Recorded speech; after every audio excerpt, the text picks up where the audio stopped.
আল্লাহ স্মরণ করে বান্দারে জানায়া দেয়, বান্দারে আজরাইল তো তোর কাছে পারমিশন নেওয়ার জন্য আসবে না। তোর মরণের সময় আজরাইল আইসা বলবে না, বান্দা তোমার কাজগুলো তুমি সেরে ফেলো।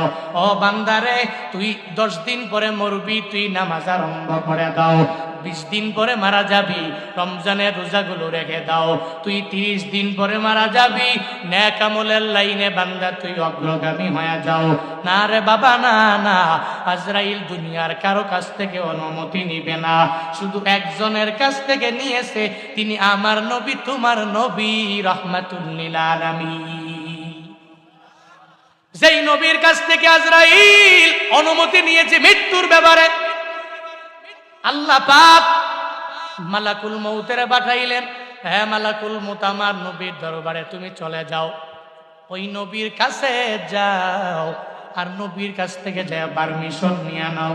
যদি নবী পারমিশন দেয় তাহলে নবীজির রূহটাকে তুমি কবজ করে নিয়ে আসবা, আর যদি নবী পারমিশন না দেয় তাহলে রূহটাকে কবজ করবা না। আল্লাহ পাক ওই নবীর রূহটাকে কবজ করার জন্য পারমিশন নিতে যখন তারে আদেশ দিয়া দিলেন, যা রে যা, ও মালাকুল মউত, আমার নবীর দরবারে তুই চলে যাও, চলে যাও। নবীর দরবারে মালাকুল মউত যখন হাজির হয়ে গেলেন, আয়েশা বলে, ও পয়গম্বর আমার, আল্লাহ পাক বলেছেন আপনার রূহটাকে কবজ করার জন্য, অনুমতি যদি দেন তাহলে আপনার রূহটাকে কবজ করে আমি নিয়ে যাব, আর যদি অনুমতি না দেন রূহটা আপনার কবজ করার ক্ষমতা আমার নাই। মদিনাওয়ালা নবীকে বললেন, নবী ডেকে বলে, ও আজরাইল, আমি তোরে পারমিশন দিব না। বলে, নবী গো, কেন কেন পারমিশন দিব না, কারণ জানা লাগবে। নবী আমার ডেকে বলে, হে আজরাইল, আইনা আখি জিবরাইল, আমার ভাই জিবরাইল কই? আমার ভাই জিবরাইলের একটু আমার দরবারে খবর দাও, আমি তার সাথে একটু কথা বলা লাগবে। তার সাথে যখন কথা বলা শেষ হয়ে যাবে তখন আমি তোমাকে আমার মৃত্যুর ব্যাপারে তোমারে পারমিশন দিয়া দিব, আমার রূহটাকে কবজ করার ব্যাপারে তোমারে পারমিশন দিয়া দিব।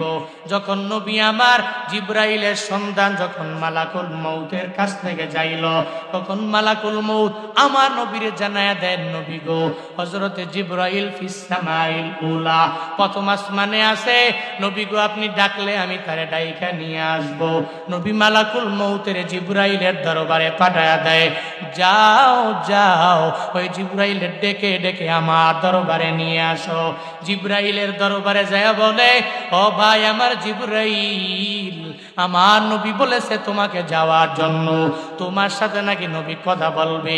জিবরাইল লইয়া যখন নবীর দরবারে হাজির হয়ে গেলেন, জিবরাইল আসার পরে নবীকে দেখে চোখের বানি ফালায়া ফালায়া জিবরাইল কান্দে। আমার নবীও জিবরাইল দেখে চোখের বানি ফালায়া কান্না করে।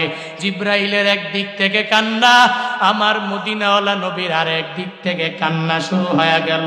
জিবরাইল ডেকে বলে, ও পয়গম্বর, আপনি কান্না করেন কেন? আল্লাহর দরবারে আপনি চলে যাবেন, আমার মাওলার বড় প্রিয় গো নবী।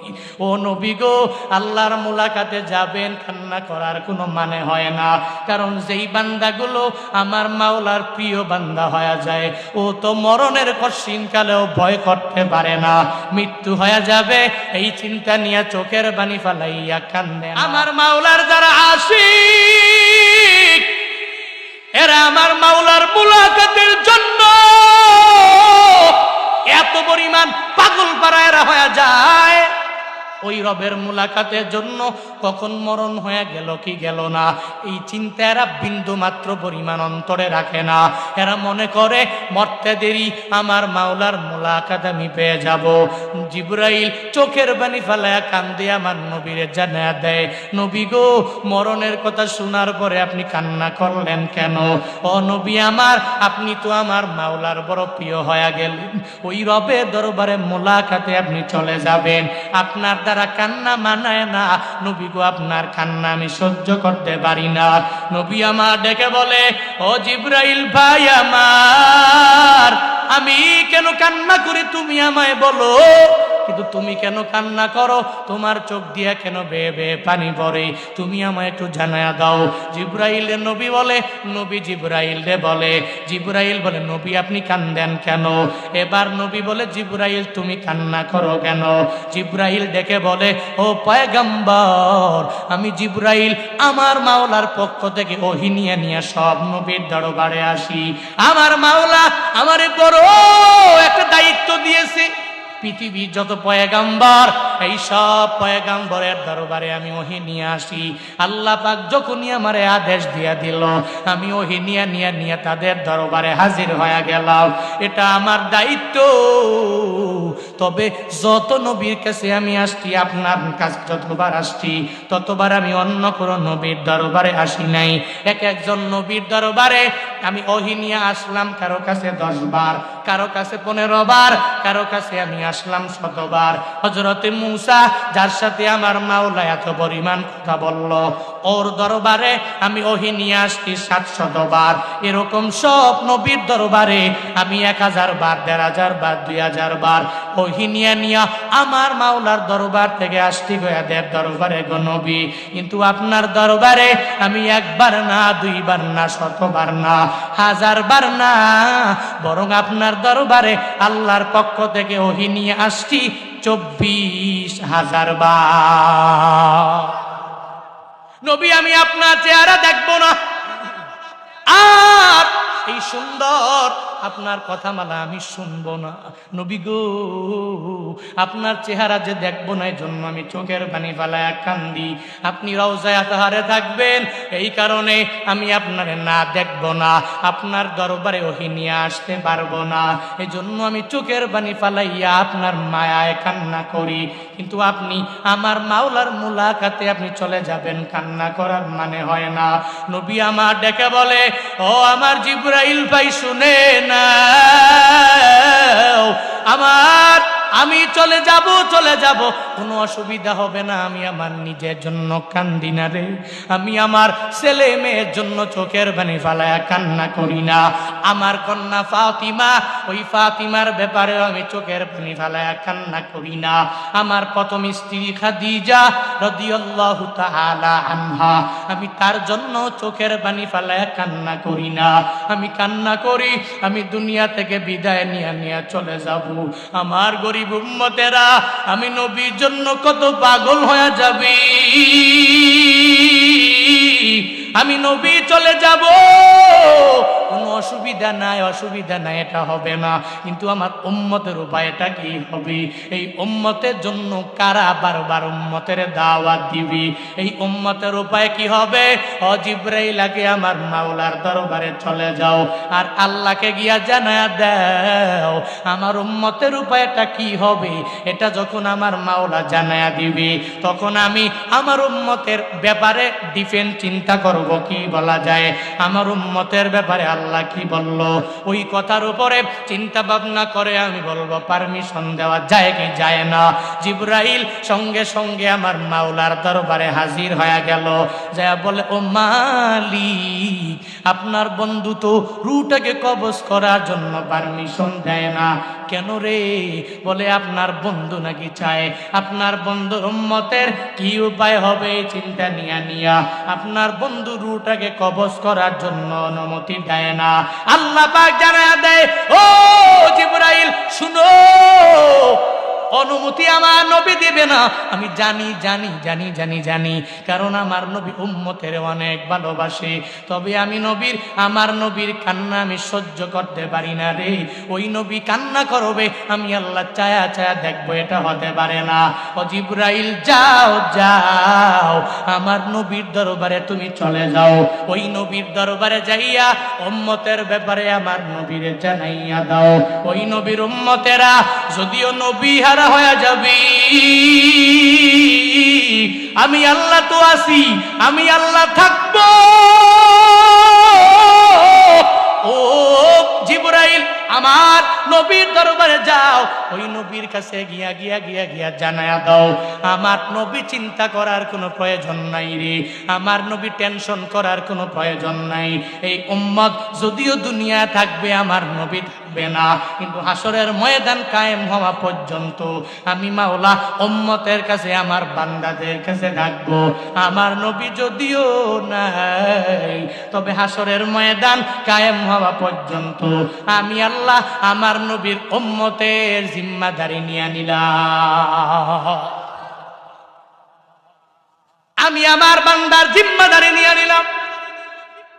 আমার নবী উম্মতের নিয়ে চিন্তা করেন, নবী উম্মতের নিয়ে চিন্তা করার কোনো দরকার নাই। যাও রে, গিয়া গিয়া গিয়া এরপরে পারমিশনটা তাড়াতাড়ি নিয়ে আসো। এবার জিবরাইল আজরাইলে পাঠাইয়া দিল, নবীর দরবারে চলে গেল। নবীর কাছে যাইয়া আমার পয়গম্বরে জানায়া দেয়, পয়গম্বর এবার আপনি পারমিশন দিবেন কি দিবেন না? আল্লাহ কি বলেছে? বলে আল্লাহ বলেছি আপনার উম্মতের জিম্মাদারি আমার মাওলা নিয়ে নিছি, তাহলে অসুবিধা নাই। ও মালাকুল মউত, তোমারে পারমিশন দিয়া দিলাম, আমার রূহটাকে এখন তুমি কবজ করে করে নিয়ে যেতে পারো।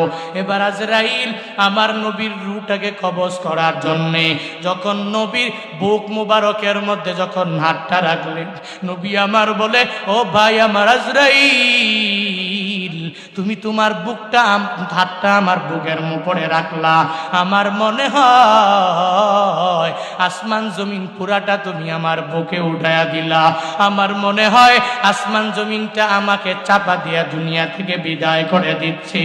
ও আজরাইল রে, এরকম কি আমার উম্মতের বেলায় এত কষ্ট হয়ে যাবে? এরা তো মৃত্যুর যন্ত্রণাটা সহ্য করতে পারবে না, সহ্য করতে পারেও না রে। এরা কি এদের বেলা আজরাইল এমন আচরণ তোমরা করবা? আজরাইল ডেকে বলে, নবী না না, আপনার উম্মতের বেলায় এমন করা হবে না, হবে না, হবে না। আপনার যে উম্মতেরা দুনিয়াতে আমার মাওলাকে মেনে মেনে যে উম্মতেরা চলবে, যারা 5 ওয়াক্ত নামাজ আদায় করবে, যারা রোজা রাখবে, নেক আমলের লাইনে যারা অগ্রগামী হয়ে যাবে, এদের মরণটা কঠিন কালেও কঠিন হবে না, কঠিন হবে না। একটা ছোট্ট বাচ্চা মায়ের কোলে যেরকম ভাবে কত আরাম করে দুধ খায়, দুধ খাওয়ার সময় ওই ছোট্ট বাচ্চা যেরকম কোনো চিন্তা নাই, কোনো টেনশন নাই, একজন মুমিনে কামেল যেই বান্দা হয়ে যাবে, তার মরণের সময়ও ঠিক ওই ছোট্ট বাচ্চাটার যেরকম কোনো টেনশন হবে না, তার মরণের সময়ও ওই মুমিন এতটুকু পরিমাণও টের পাবে না।